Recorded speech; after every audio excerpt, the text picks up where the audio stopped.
I feel that woman is the superior sex, woman is the dominant sex, and that men have fled to technology, fled to artistic achievement to escape woman's dominance. That's my argument, why there are no great women artists. Let's start by going in the deep end. One of the many rather provocative and some would say outrageous remarks that you make in your book, Sexual Persona, talking about men's creativity versus female creativity, reads like this: if civilization had been left in female hands, we'd still be living in grass huts. Now, explain that to me. Well, I don't mean to say that men are more inherently creative than women. I feel that the sexes have an equal potential for creativity. I'm just saying that in history, the great revolutions, the great moves forward, the experimental, radical gestures have been made by men, and that we have to sort of accept this. I think that part of it is there is a kind of outlaw or a law-breaking element, an Oedipal drama in great revolutionary thinkers, and it's just that women don't like to cause pain. I think that's one of the reasons why women have not made great revolutionary art. And also, I say secondly, that men have a greater capacity for obsessiveness or tunnel vision. Another one of my one-liners is, there is no female Mozart because there is no female Jack the Ripper. So for me, both genius and crime are deviations from the human norm. I feel that women are more realistic, more centered, that their minds, in fact, are multi-tracked. We have a kind of global awareness. So in some ways, you're talking about, I suppose, what others would call a kind of biological determinism. From our sex, therefore, comes what we can achieve and what we can't achieve. Well, biological determinism would mean that biology is fate, right? Anatomy is destiny. I in fact, believe that one has the obligation to defy nature, like Captain Ahab, you shake one's fist in the face of nature.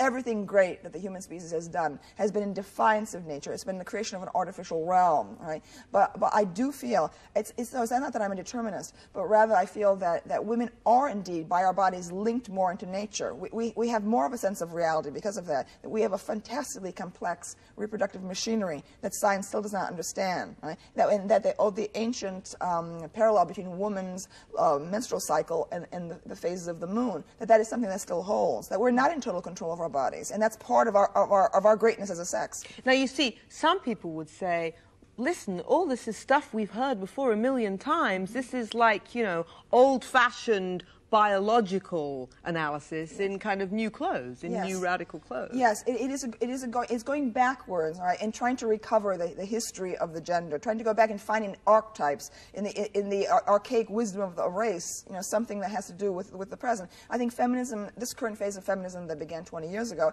tried to remake male and female totally new, and it was looking for a kind of brave new world, everyone exactly the same, utilitarian Mao suits and so on.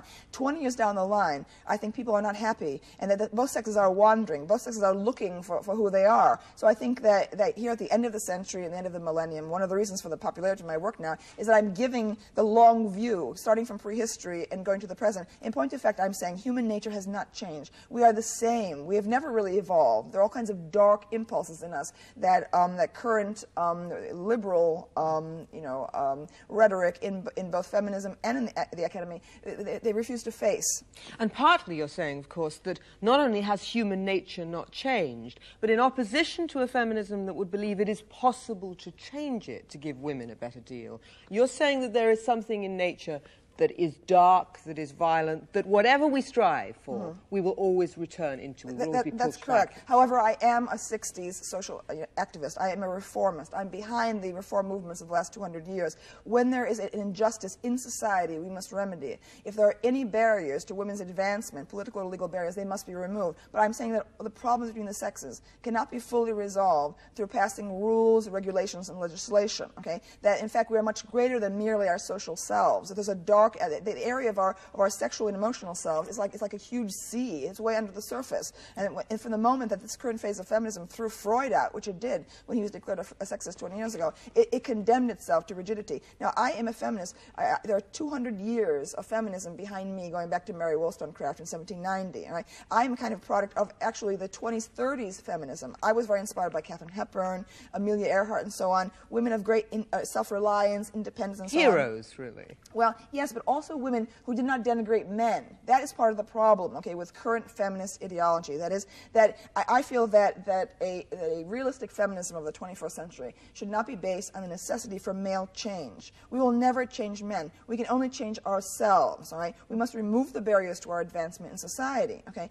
But you see, Amelia Earhart, for example, or any of those women, the great women faculty members of the women's colleges in America, Bryn Mawr, Vassar, Smith, the late 19th century and early 20th century, they didn't denigrate men. They didn't denigrate male achievements. They didn't sit around holding hands and, you know, and complaining about men all the time, right? They saw the human record. They saw what men had achieved in the human record. They admired it, and they said women can achieve at that level too. And that's what animated me, and also Simone de Beauvoir. But are you saying that you're the role model? Yes, I think I'm a wonderful role model for young women. All right, I do, because I'm completely self-reliant. All right, I don't look to approval from anyone. I've never lived, you know, with a man. My epitaph could be, she served no man. All right, I've never been a victim of men. I've never allowed men to victimize me. All right, and I think that's the problem, is that we have too many feminists today who have been weak toward men and now need feminist ideology to explain their own weakness. So are you the third wave of feminism? Yes, I think that the feminism of the 21st century, okay, will be much more realistic. Right? The men now accept that women are competent. Men accept women's competence. Now I think we are taking pleasure in our sexual difference.